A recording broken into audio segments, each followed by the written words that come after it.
நான் தனியே வாழ்ந்து விட முடியும், வேறொரு துணையை நான் கண்டுபிடிக்க முடியும் என்று பல பேர் நினைக்கிறார். நீ 2-3 பேரோடு வாழ்ந்தாலும் நானும் உன்னை ஏற்றுக்கொள்கிறேன் என்பது.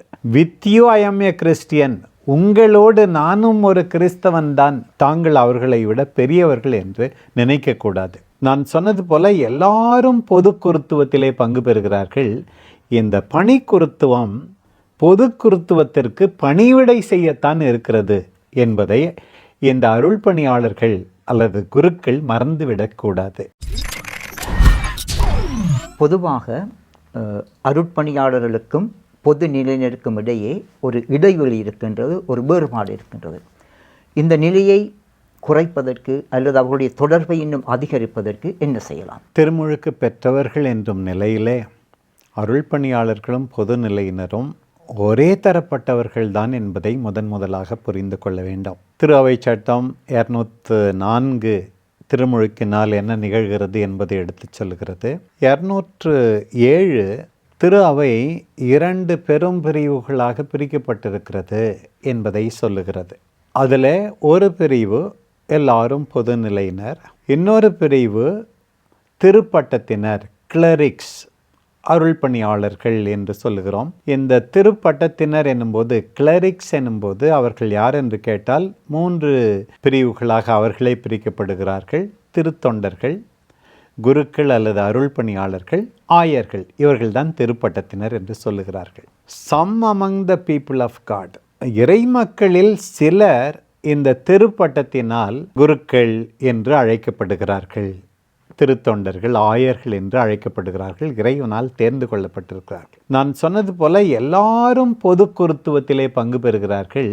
இந்த பணி குருத்துவம் பொது குருத்துவத்திற்கு பணிவிடை செய்யத்தான் இருக்கிறது என்பதை இந்த அருள் பணியாளர்கள் அல்லது குருக்கள் மறந்துவிடக்கூடாது.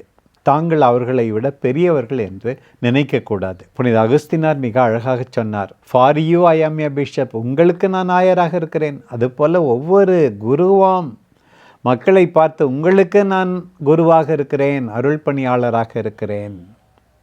வித் யூ ஐ ஆம் எ கிறிஸ்டியன், உங்களோடு நானும் ஒரு கிறிஸ்தவன் தான். உங்களுக்காக ஆயராய் இருப்பது, குருவாய் இருப்பது எனக்கு அச்சத்தை உண்டு பண்ணுகிறது, அவருக்கு கணக்கு கொடுக்க வேண்டும். ஆனால் உங்களோடு நான் கிறிஸ்தவனாக இருப்பது தான் எனக்கு ஆறுதலாய் இருக்கிறது. இந்த மனநிலையை ஒவ்வொரு அருள் பணியாளரும் புரிந்து கொள்ள வேண்டும். நான் ஏற்கனவே சொன்னது போல ஒவ்வொரு அருள் பணியாளரும் மக்களை இறைவாக்குனர்களாக மாற்ற வேண்டும், மக்களை தலைவர்களாக்க வேண்டும், மக்களை புனிதப்படுத்துபவர்களாக மாற்ற வேண்டும். அவர்களை புனிதப்படுத்தினால் போதாது, அவர்களை வழிநடத்தினால் போதாது, அவர்களுக்கு கற்றுக் கொடுத்தால் போதாது, கற்றுக் கொடுப்பவர்கள் மக்களாக இருக்கும்படி செயல்பட வேண்டும்.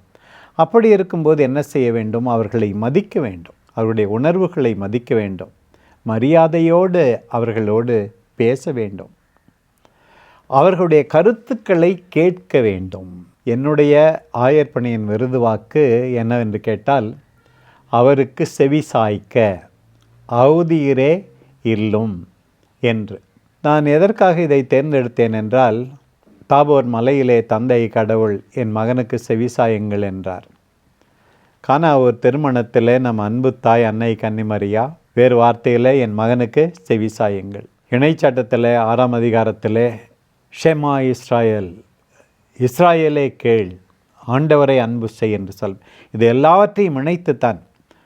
அவருக்கு செவி சாய்த்தால் மக்களுக்கு செவி சாய்க்க வேண்டும், மக்களுக்கு செவி சாய்ப்பவர்கள் மீண்டும் மீண்டும் ஆண்டவருக்கு செவி சாய்க்க வேண்டும். இப்படி அவர்களை மதிக்க வேண்டும், அவர்களுக்கு உரிய பங்கை அவர்களுக்கு கொடுக்க வேண்டும். நான் என்னுடைய திரு அவை சட்ட கட்டுரை ஒன்றில் ஃப்ரம் பாசிவிட்டி டு ஆக்டிவிட்டி, ஒன்றும் செய்யாமல் இருக்கிற நிலையிலிருந்து செயல்பாட்டுக்கு விழித்தெழ வேண்டும் என்று, எங்கெல்லாம் இந்த முப்பெரும் பணிகளை தனியாகவும் குழுக்கள் அளவிலும் பொதுநிலையினர் நிறைவேற்ற வேண்டும் என்று நான் சொல்லியிருக்கிறேன். நம்ம அண்மையிலே நடந்த இந்த சினட், கூட்டுறங்கியக்க திரு அவை பற்றிய இந்த சினட் மீண்டும் மீண்டும் கம்யூனியன், பார்ட்டிசிபேஷன் அண்ட் மிஷன், எல்லாரும் ஒன்றாயிருக்க வேண்டும். ஆயர்களும் குருக்களும் பொதுநிலையினரும் துறவிகளும் ஒன்றாயிருப்பது, எல்லாரும் பங்கு பெற வேண்டும்.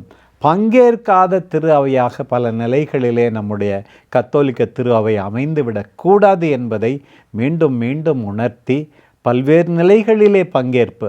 பல நேரங்களில் நாம் பார்க்கிறோம், பங்கு திருவிழாவுக்கு மட்டும் பங்கேற்பு, மற்ற நேரத்தில் எந்த பங்கேற்பும் அல்ல. ஆண்டவருடைய முப்பெரும் பணியிலே பங்கேற்பு, மறைக்கல்வியிலே பங்கேற்பு, பங்குக்கு தேவையான நிதியை சேர்ப்பதிலே பங்கேற்பு, ஏழைகளுக்கு உதவுவதிலே பங்கேற்பு, எல்லா நிலையிலும் ஒவ்வொருவரும் திரு அவையினுடைய செயல்பாடுகளிலே ஆண்டவருடைய முப்பெரும் பணியிலே பங்கேற்க வேண்டும். அப்போது இந்த இடைவெளி குறையும், எல்லாரும் ஒன்றாயிருக்க வேண்டும்.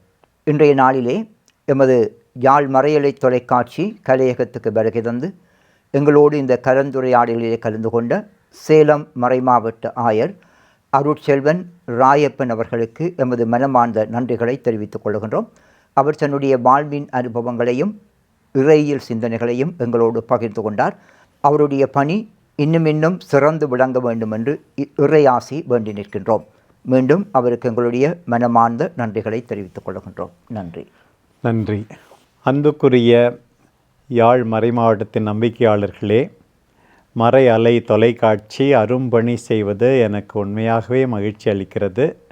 அன்பு தந்தை ஆண்டோன் ஸ்டீஃபன் அவர்களையும் அவருடைய உடன் உழைப்பாளர்களையும் இன்றைக்கு என்னோடு கலந்துரையாடல் செய்த அன்பர் அலெக்ஸ் அவர்களையும் நன்றியோடு நினைக்கிறேன். இறைவனின் அன்பில் நிலைத்திருந்து எல்லாரும் தங்கள் குடும்பத்தாரை, தேவையில் இருப்பவர்களை நிறைவாக அன்பு செய்து நற்செய்தியில் ஊன்றி நின்று சாட்சிய வாழ்வு வாழ உங்களை வாழ்த்துகிறேன். இறைவன் உங்களுக்கு பாதுகாப்பை அளிப்பாராக, மகிழ்ச்சியால் நிறைப்பாராக, நிறை அமைதியை நோக்கி வழிநடத்துவாராக. இந்த வாய்ப்புக்கு மீண்டுமாக நன்றி கூறுகிறேன். மறை அலை தொலைக்காட்சி வாழ, மறை நதி ஊடக பணி இன்னும் சிறக்க என்னுடைய ஜெபங்களையும் வாழ்த்துக்களையும் உரித்தாக்கிக் கொள்ளுகிறேன். இயேசுவுக்கே புகழ், மரியே வாழ்க.